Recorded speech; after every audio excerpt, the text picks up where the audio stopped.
সংবাদপত্র এবং বিভিন্ন টেলিভিশনে বা অন্য মিডিয়াতে তারা গুরুত্বপূর্ণ পদে প্রতিষ্ঠিত হয়েছে, দেখতে ভালো লাগে। এবং বিশেষ করে অনেক টিভি চ্যানেলের যারা চিফ রিপোর্টার বা আরো গুরুত্বপূর্ণ দায়িত্বে তারা আমাদের সাথেই দীর্ঘদিন ছিলেন।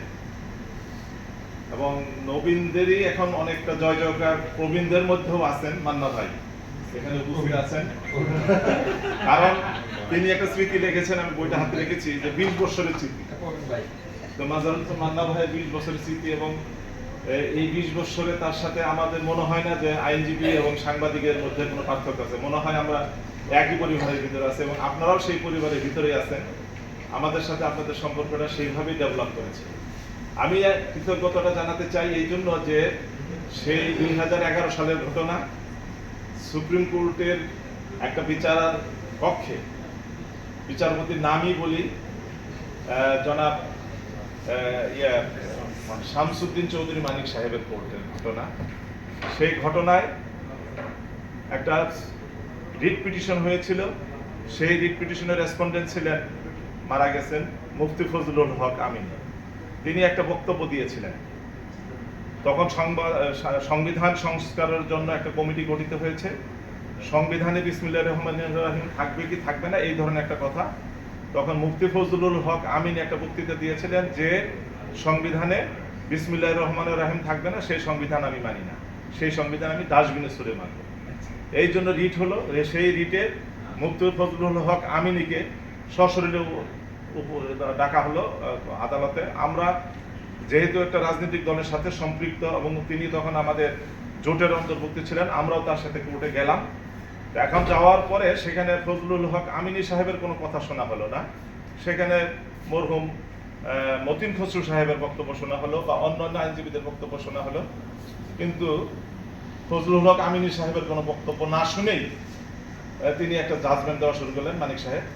এবং সেই জাজমেন্টের ভিতরে তিনি আমাদের প্রয়াত প্রধানমন্ত্রী দেশনেত্রী বেগম খালেদা জিয়া সম্পর্কে অনেক আজে বাজে কথা বলা শুরু করলেন। তখন আমরা প্রতিবাদ করলাম যে এইখানে তো বেগম খালেদা জিয়া প্রাসঙ্গিক, আপনি কেন তার কথা এখানে আপনি জাজমেন্টে নিয়ে আসতেছেন। তো সকালবেলা তিনি আর পারলেন না আমাদের প্রতিবাদের মধ্যে। দুপুরের পরেও আবারও তিনি সেই একই কাজ করা শুরু করলেন।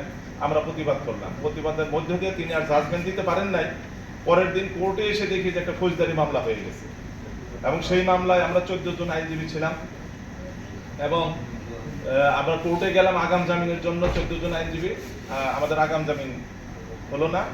তো সবাই আদালত থেকে চলে গেলেন বিভিন্ন কায়দায়। আমার আর যাওয়া হলো না, কারণ আমার সাইজটার কারণে আমি আর এখানে আত্মগোপন করতে পারলাম না। এছাড়া আমার উপর একটা বিশেষ নজরদারিও ছিল। বিশেষ কয়েকজন গোয়েন্দা আমাকে সারাদিন নজরদারির ভিতরে রেখেছিলেন। তো বাধ্য হয়ে আমি সুপ্রিম কোর্ট সভাপতির কক্ষে আশ্রয় নিলাম, কারণ তখন সুপ্রিম কোর্ট সমিতি, আইনজীবী সমিতির চতুর্দিকে প্রচুর পুলিশ অবস্থান করতেছে এবং আমাকে উঠাই নেওয়ার জন্য তারা সম্পূর্ণভাবে প্রস্তুত। বিকল্প না দেখে রোজার দিন আমি সুপ্রিম কোর্ট সভাপতির কক্ষে আশ্রয় নিলাম। এবং প্রথম আমি একটা প্রেস কনফারেন্স করলাম। আমার মনে হয় বাংলাদেশের এমন কোনো মিডিয়া নাই যে মিডিয়াতে আমার তখন সেই বক্তৃতাটা প্রচারিত হয় না। এবং 3 রাত্রে আমাকে সেখানে থাকতে হয়েছিল। এবং এখানে শুধু মান্নান ভাই আছেন, আর কেউ আছেন কিনা আমার এই মুহূর্তে মনে নাই, অনেকে ছিলেন। তো যাই হোক, আপনিও ছিলেন। আপনারা 3 দিন আমাকে, সেই সাংবাদিকরা আমাকে সুপ্রিম কোর্টের সভাপতির কক্ষে অবস্থানকালীন সময় 24 ঘন্টা আমার সাথে ছিলেন, এবং যার ফলে আমাকে সেই দিন উঠাই নিয়ে যেতে পারে নাই, আমার উপর শারীরিক নির্যাতন করতে পারে নাই। তবে সেই মামলায় আমাদের একজন আইনজীবী মমতাজ উদ্দিন আহমেদ, আমরা তাকে এমিও আহমেদ বলে ডাকতাম, খুব ভালো মানুষ ছিলেন। তাকে বাসা থেকে ধরে নিয়ে গিয়ে নির্যাতন করে হত্যা করে স্কয়ার হাসপাতালে তার লাশটা সইয়ে রাখা হয়েছিল।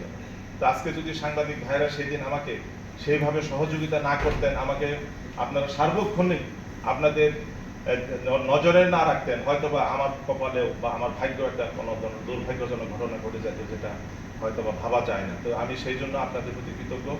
এরকম আপনাদের শত শত কাজ আছে, যেটা শুধু আমরা আইনজীবীরা নাই, সারা দেশের মানুষ আপনাদের প্রতি কৃতজ্ঞ। আপনারা বস্তুনিষ্ঠ সংবাদ